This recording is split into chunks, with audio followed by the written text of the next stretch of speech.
hak ve özgürleri savunacak bir noktada olursak, hangi parçada olursa olsun, hangi parçanın sorunu olursa olsun, bu konuda demokrasi adına müdahale edip toplumun halkların özgürleşmesi konusundaki yapabileceğimiz diyalog, oluşturacağımız diyalog, birlikte hareket etme, birlikte talep etme hem dünya üzerinde hem Kürtlerin 4 parçaya bölünmüş parçalarda önemli bir etkisi olur.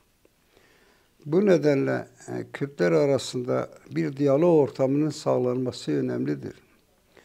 Yani sizin birlikteliğiniz bir gücü ortaya çıkarır. O güç sizin karşınızdakini etkiler.